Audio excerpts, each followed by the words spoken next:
Let's talk briefly about the connection between campaign coverage and campaign performance, because there is actually a link, although it might be a little bit complicated, between how much coverage various candidates get and how they do in the polls. Now, this affects both the Republicans. Trump has been getting a lot of coverage, obviously, even on this network, but also the Democrats as well. Hillary Clinton getting much more coverage than Bernie Sanders, and so that might be affecting Sanders as well. Now, thankfully, Steve-O sent me an interesting story in the Washington Post where they did an analysis of the amount of coverage that different candidates were getting, and so I want to do a brief overview of that.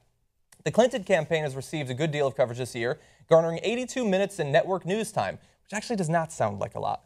That's second only to Trump, a staggering 145 minutes, and well ahead of the next most covered candidate, also Republican, Jeb Bush, at 43 minutes. It's nearly October. Yeah. It's not a lot of time. Yeah, I mean, granted, it's the network news, so we're talking about a lot less total time for politics than if they were including all of the cable news shows. Yeah, I mean, they should be devoting most of their time to covering the campaign. It's the most important issue, not the only issue, but I'd say a couple minutes a night. I'm going to say they should be spending 6 or 7 minutes a night. They should be spending a minimum of 35 minutes a week. There have been, what, 40 weeks so far this year, something in that neighborhood, 38 weeks, you know. I can't do that math, but that's many more hours than the hour and 22 minutes that total that they've actually put into it. Yeah.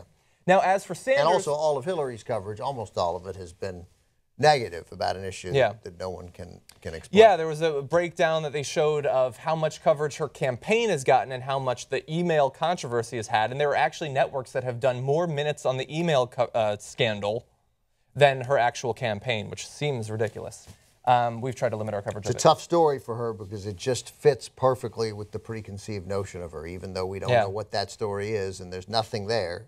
I mean, there's nothing there yet. Maybe someday there will be. But right now, it's just you can't even describe what it is. And so her answer on it, you know, which was condescending, which was suggesting, you know, I'm sorry, you know, if you guys don't understand it. You know, but the fact is we don't. Nobody does.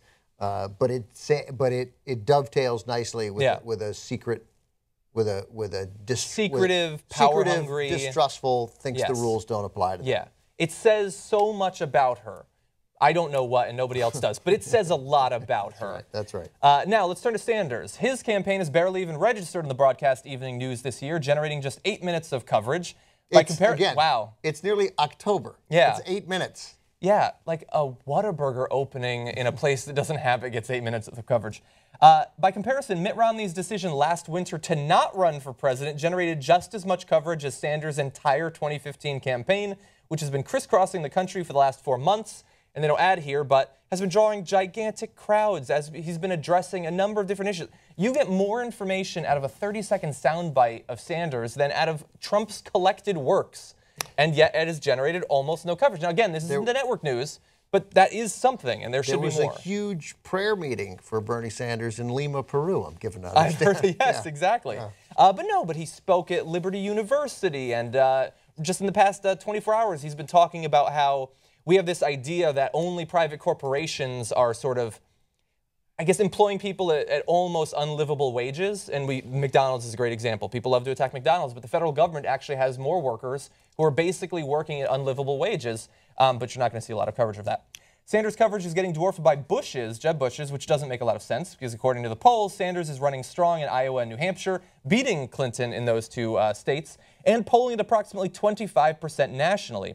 By contrast, Bush is polling very poorly in the early states of Iowa and New Hampshire, and is polling nationally at around 10%. And in fact, Bernie Sanders has gotten as much coverage so far as Chris Christie, who is polling at something like 3% and is in 27th place in the Republican primary. That's how much coverage he is getting when he is beating Hillary in the most relevant early primary states. Has Bernie Sanders received as much national coverage as theoretically he should, although I don't know who's setting the bar on should? I don't know. I guess he isn't. But those are unfair comparisons, because by the same token, many of those writers for Media Matters, an organization I obviously like a lot, but when it suits them, they'll talk about how irrelevant early polling is. Like using the poll numbers. That's true. I mean, Jeb Bush is the brother and son of a president, the governor of Florida, and is by far the most endorsed establishment choice for president. Obviously, he's going to get the coverage. Yeah, and he should be covered because it's not just poll numbers.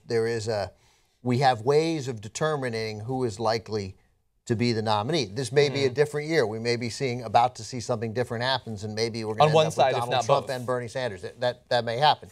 But until it happens, that old method of who has the establishment endorsements and the money and who has the money, that's usually a telltale sign. Infrastructure. Right. That's usually wins, and that's why those who write Jeb Bush off, it's fun to write Jeb Bush off. I enjoy it. I think I both have predicted him to win the nomination, and I've written him off within like 24 hours. And I'll just go back and forth to whatever suits me because I don't know. And I forget what I had just said. Yeah. But obviously Jeb Bush has a chance, has a really good chance to be the nominee. I don't know whether it's 50, I don't know whether it's 20, but it's a chance that needs to be taken seriously. Yeah, I would say, again, I agree, no, not again, for the first time ever, I agree with you. I do think that the polls aren't the most important thing, and people will drop out, and we remember from the last few cycles that people shoot up and then go down again.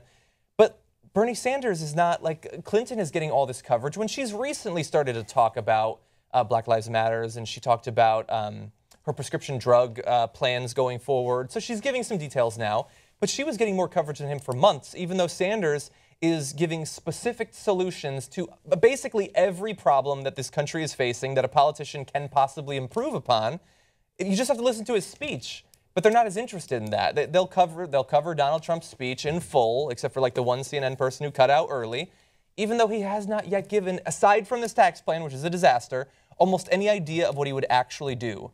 And so I think that Bernie Sanders, if the reporters always say, which they do, that they want more substance out of candidates, then they should incentivize it by giving the coverage when the substance is there. Yeah. It's not just the press, though. It's just we always end up lumping this on the press. It's the political establishment. It's this process. Bernie Sanders has among establishment endorsements, and the establishment matters. That is throughout time who's picked the nominee in the major parties.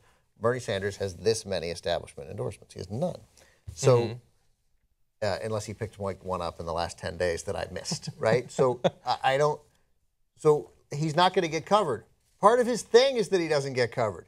If he were getting covered as seriously as those who see a conspiracy here would want, then he'd have been a different senator when he was there. He wouldn't be Bernie Sanders. He wouldn't be this sort of rabble-rouser. So, but he's never been this recognized nationally for his ideas. He's always been there with basically the same ideas, little change over time. But now he's showing, fine, don't cover him specifically. Show the crowds. Cover the fact that this is generating a lot of interest. I think we've entered November. We're a year away from the general election. And he's winning in the first two big states. I think that this last month, the time has come to cover Bernie Sanders. I mean, I agree now. Okay, I'll start. Yeah, so we'll begin.